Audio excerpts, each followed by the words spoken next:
What's up, guys? I'm back a lot sooner than I was anticipating. The reason for this, we are a couple thousand miles out and we have this hose, the heater hose assembly, that is leaking on us. Got the replacement part from Napa, got the part number on it. Basically it's engine heater hose assembly, and it's this long guy, goes all the way to the firewall, goes under, hits this little T, which goes into the thermostat, and this is the one that hooks into your overflow tank. Now we are getting some leaking. Looks like there's some in here, but it's actually not on this part. It is coming from where that T is, and we are going to go and get this whole hose assembly replaced so we're not having that leak. Basically we've gone about 2,500 miles or so and gone through an additional 2 gallons of coolant, which is not good. So you can see I got the engine cover off just to go and give it a little bit more room. And then we have right in here, we have a bolt over here and a bolt over here, number 10s. We're going to take those off. Try not to do what I did. Looks like his previous owners already broke off the nipple inside of the charge pipe, so we're gonna have to go and get that fixed as well. But you're gonna have to go and get that removed so you have a little more clearance. There's a little bracket over here. Going to take off. Now, if you notice, this only has one hole on there. This is 2 holes because there is a bracket over it, and then the actual one that slips on is right here at the very front. That is where your hose is going to go. And we're going to have to go and get back in there to go and get the little quick disconnect clips done on that side. Route everything back the same way. So right around the block underneath goes to this little Y down here to the where the thermostat entry is on the small side of it, on that T. Let's even see real good here.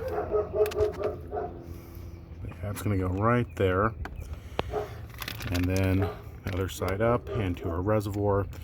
It's real common that everyone has leaks over here. I haven't got any of that.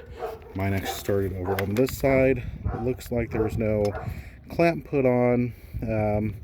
Last one to go and take this off was actually the dealer when I had the timing chain done. So it looks like they may not have clamped that right, but this is actually all pretty old, so we're just going to do a whole new setup. You can get it a lot cheaper, but it was about $150 at Napa. So we're going to go and get started, getting everything disconnected. So I already got those out. I have to go and get the clips off of here, clips off of here. Clip looks like it's already off of that one, which is a problem. But we're going to get that removed and get everything worked out. You can see down at the bottom is where a lot of the coolant has been dripping, and we have been dripping a lot of it. The side effect is it is getting on the alternator belt because of just the position of it, making the belt slip, and my charging has actually dropped to about 12.5 up to 13 volts instead of 14, just because it's not getting the proper grip because of the leak. So doing this is going to go and resolve a few issues for us. After that, I'm going to have to get some kind of a silicone or something, just try to go and fix the charge pipe that was already broken off. And basically I ended up breaking it again when I tried to go and get the little clamp off. But that's what we're doing. So I'm going to take a little bit of an update as soon as we're done with that, or if we're on anything else. But here we are. Alright, so we got the old one out. And see, they definitely, my Ford dealer did not put a clamp there.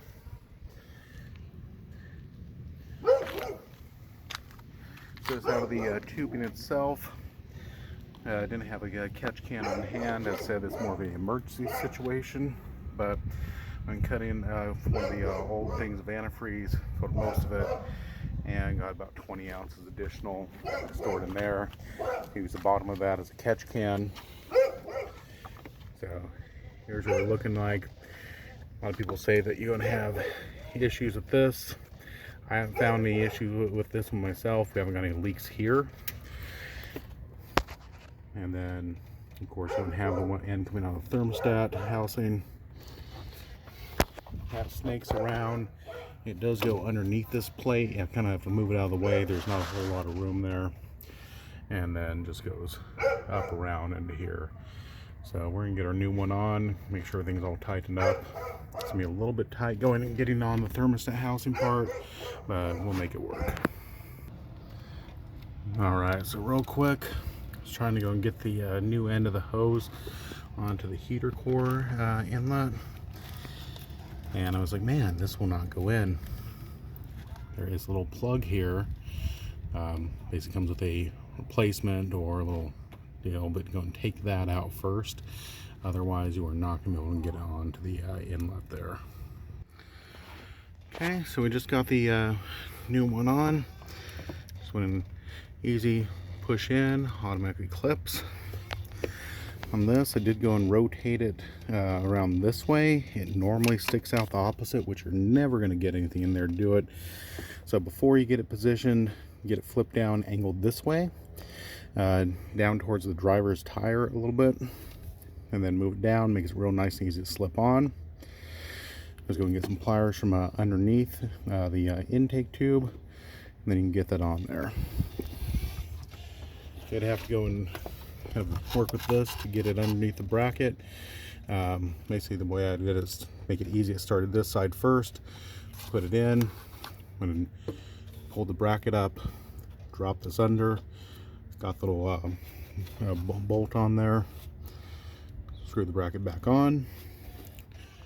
Went through this side, move this down, clock this way, face down, put up, put that on there, and then finally did this side. All in all, probably about a 15-minute job. Cost about 150 bucks. We'll go and get rid of any kind of leaks you have from here.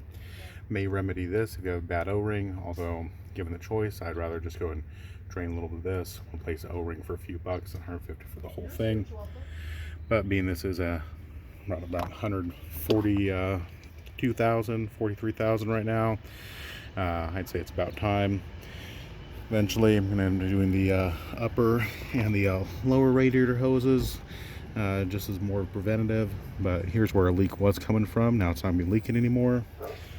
We are going to have to go and work on the vacuum line there on our charge tube that went in, but that's a whole different issue.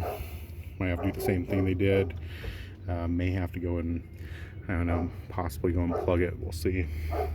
Time to go and get the coolant filled up and see how we're running. Remember, like, subscribe, turn on notifications, like the content if this helps you out. I couldn't find any video of anyone doing this, so similar to the alternator video I did, I knew I had to be the one to do it. So when you see some going leaking off that thermostat, off that heater hose, here's how you do it. Till next time, take it easy.